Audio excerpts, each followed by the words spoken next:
RIZINランドマーク9についての振り返り動画になります。朝倉未来選手と平本選手の試合について喋りますか。あんだけ格闘技に貢献してくれた人がめちゃくちゃ辛い思い出を最後に格闘技を離れるっていうのがちょっと嫌だったんですよね。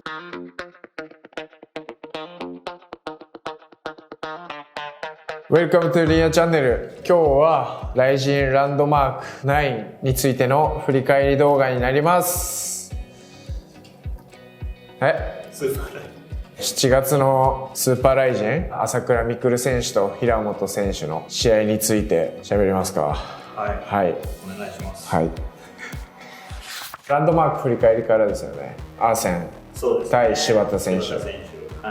コージがちょうどアップを始めたタイミングで裏でのアップできるような広いスペースのところ行ってる時に試合が始まって、でコージのアップはこうちゃんと見つつ、アーセン打撃でプレッシャーかけてる、いいねいいね。コージのアップ見てまたこうやってあれなんか端かエントリーして、まあ大丈夫。あれハセン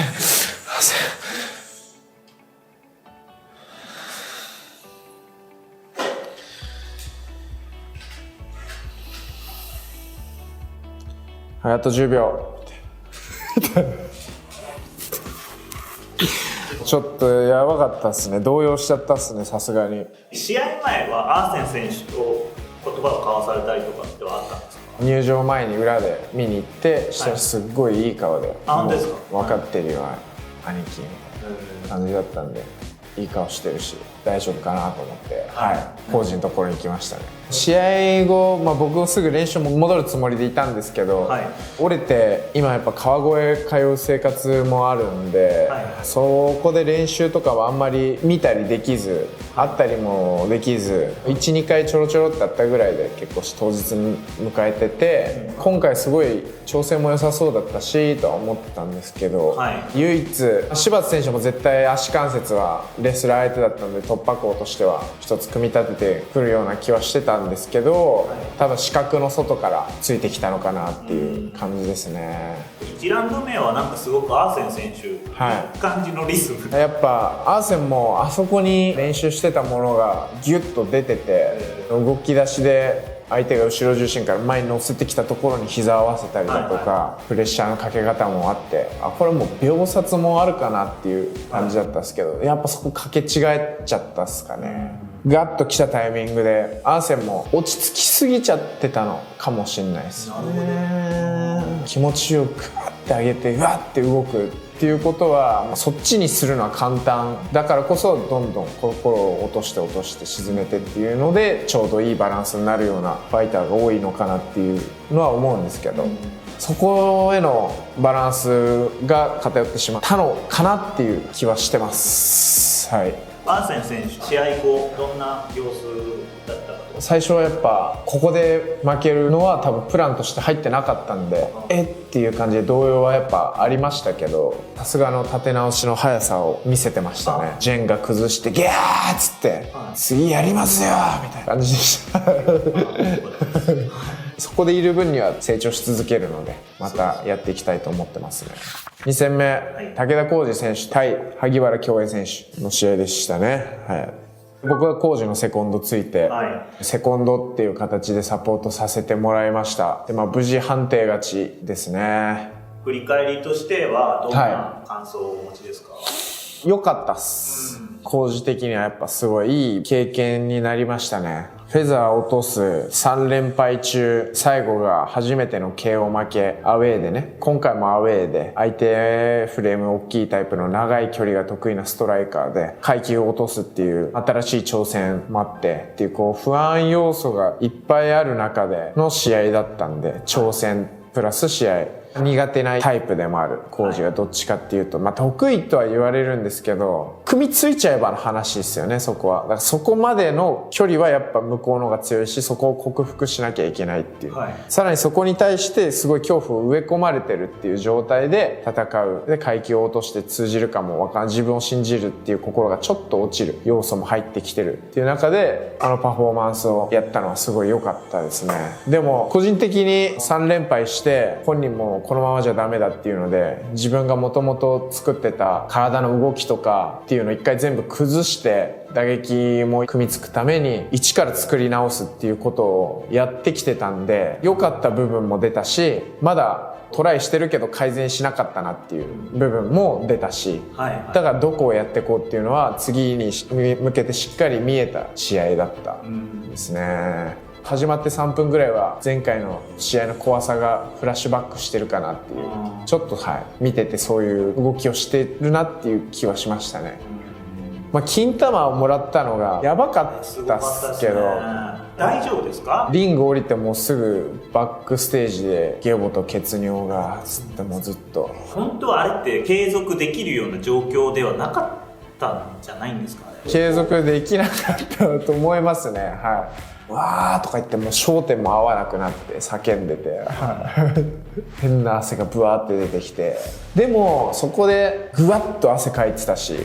みなぎってたパワーと緊張、体の中で張ってた感じがちょっと抜けたのが良かったのかなって思いますね。で格闘技って何がいいか悪いか本当分かんないんで、僕だって海田の戦一発目カットして1ラウンドで大流血して、本当危なかったね。あんな状況だったのによく勝ったねって言われるんですけど、あのカットがあったからガードも上がったし、その後余計なパンチもらわなくなったし、集中力増したし、戦い方も盤石な方にシフトしてったし、で結果判定勝ち。浩二も試合前すっごいコンディション良くて何でもできる、自分強いっすみたいな状態だったんですけど、そういう時って何でもしちゃおうとしがちなんですけど、そういうことをしないで金玉が勝ちに徹するっていうミッションだけに集中させたんですよ。浩二が良かったのかもしんないですよね。あれで何でもできる状態だったら何かしようとして、まあ隙ができるんで逃げられて向こうもチャンス増えたかもしれないし、だから分かんないですよ。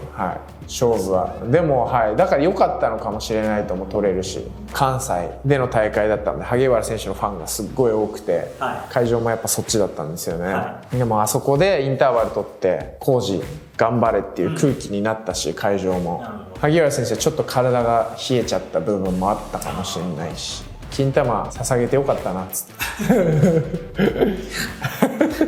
なくなってはないけどね、無事あるんで、次は、もっと良くなる。万全だったらああいう試合はしないと思う、もっと、できたことはいっぱいあったはず。3つ目が井上直樹選手と佐藤翔子選手の試合、これも裏で浩二の1試合前だったんで、もうバックステージで黙ってこうモニターを見てる感じだったんですけど、技術戦の駆け引き、間合いの詰め方と詰める角度とか、ケージの使い方とか体の使い方も含めてすげえいい時間だったっすね。贅沢なぐらいの。翔子さんの背骨振って捕まえきらせない感じ、井上直樹選手に時間を増すごとにどんどんはまっていって、こういうベテランの強さ出てきたなと思ってきたら、井上選手はしっかりそこはプランじゃ変えてフィジカル勝負に持ってってしっかり制圧するっていうところもやってましたし、すごいですね。いい試合でしたね。終わった瞬間は翔子さん勝ったのかなみたいな感じで、本当ずっとちゃんと見てなかったんで、井上選手の勝ちで、タイトルいきそうですね。やっぱ直線的な井上選手の攻撃と曲線で組み立てていく翔子さんの感じがすごい芸術だったっすね。あれは楽しかった。4つ目、高橋遼吾選手と久保選手の試合ですね。クレイジー B の隊長の遼吾選手、相性は良くないのはなんか分かってたんですけど、久保選手の好きな距離で戦うことを久保選手ができたっていうことですよね。時間かけて。僕的には遼吾さんとこうずっと練習したりもしてますし、始めた時から僕は亮さんとも X ファイトに来てくれたりしてたんでずっと練習してますし、いろんなこと勉強させてもらってるし、強いファイターなんで、結果には驚いたですけど、久保選手強いですね。直前で工事のセコンドでご一緒させてもらった宮田さんとかもやっぱ久保選手のセコンドにもついてたんで、高橋亮がテイクダウン来たらこうディフェンスであるぞみたいなことをこう授けてて、うわこれ言いてーとかめっちゃ隣で思ってたうわ攻めーみたいな、格闘技マジ攻めーみたいな、亮さん頑張ってくださいってちょっと思いながら、見てたけどね。1ラウンド目右フック左フックかないいの入れられてたじゃないですか。そうですね、テイクダウンとローの意識があるんで、相手は亮吾さんこう上下のフェイントかけながらバーンって打つんで、結構ああいうのはいいショットでしたね。で亮吾さんやっぱすっごい力あるんで手打ちでも効くんですよ。めっちゃ好きな言葉あって亮吾さんの手打ちで効かせられへん格闘家はほんま格闘家やめた方がいいと思うみたいな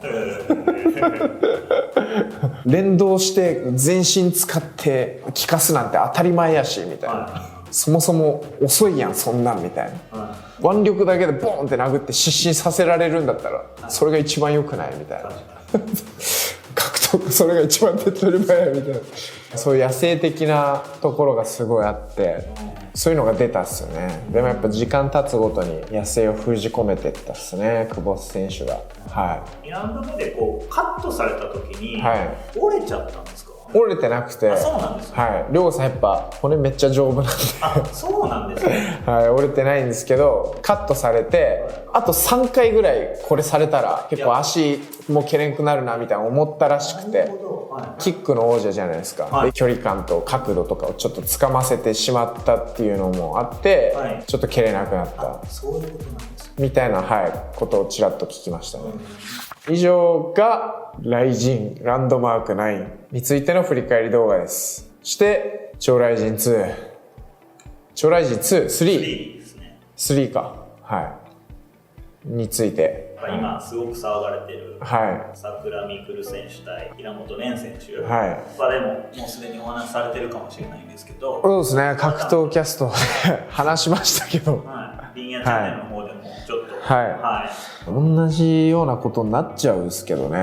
朝倉未来選手対平本蓮選手っていうのはもう日本の格闘技界ですごく盛り上がっている状況になってるんですけど、試合自体はすごく楽しみにはされているんですかね？朝倉選手の周りってすっごいいろんなエネルギーが取り巻いてると思うんで、本当にもう格闘技だけやってる格闘家じゃなくなったし、本当にいろんなもうビジネスのトップの人とかいろんなジャンルの一流の人とかともう目まぐるしく合うような日々の中でやっぱ格闘技やってると思うし、やっぱ格闘技の才能っていうのはやっぱすごい見せてるし、今までもそんなファイターがそれに一回飲み込まれちゃったわけじゃないですか。ヤーマン戦でそう飲み込まれちゃって、ヤーマン戦で飲み込まれたっていうか、ヤーマン戦に至るまでにこういろいろな感じで飲み込まれてって、明らかに格闘技やれる状態じゃないなっていうのが見える選手がちょっとちゃんと休んで、かけてこうしっかり仕上げて出てくっていうので、どういうパフォーマンスするのかなっていう、人生の、ドラマを見てるような感じですよね。朝倉未来選手が、ヤーマン戦で、敗れた時に、リンヤ選手がツイッターの方で朝倉選手なんか格闘技続けてほしいなみたいなツイートをされていたんですけど、頑張ってほしいなっていう気持ちが溢れてツイートをしたと。あんだけこう格闘技に対して貢献してくれた人、いい影響をぐわーぐわーと与えてる人がめちゃくちゃ辛い思い出を最後に格闘技を離れるっていうのがちょっと嫌だったんですよね、自分。今後もこうやって格闘技を広めていく存在になると思うし、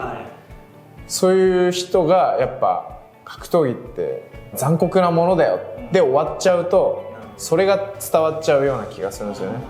どっか、だからもう一回どっかで復活してほしいみたいな、っていうのはあって、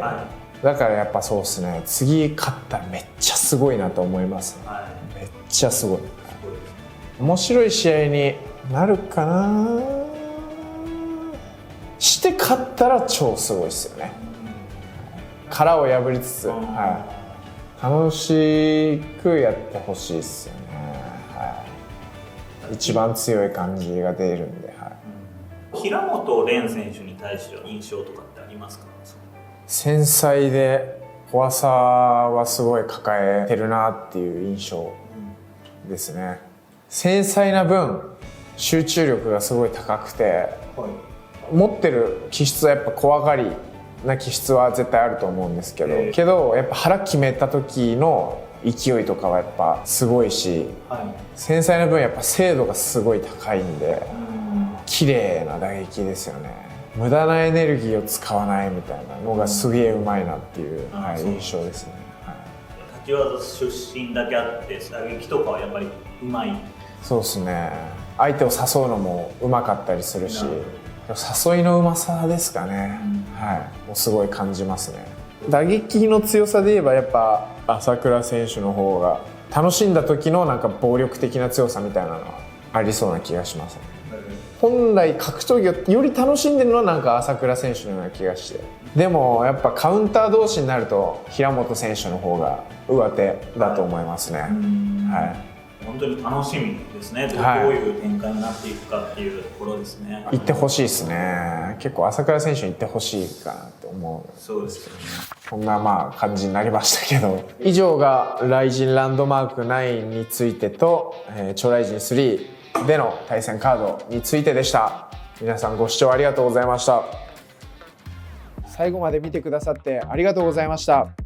チャンネル登録といいねボタンよろしくお願いします。新幹線の駅とかめっちゃなんか3人ぐらい言われましたね。やっぱ言われる？はい、大阪とかで。はい。リアチャンネル見てますね。はい。声かけてくれる人結構、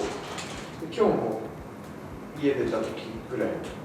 すごいじゃん。YouTube 見ましたって言われて、これは格闘キャスト見ただけなのか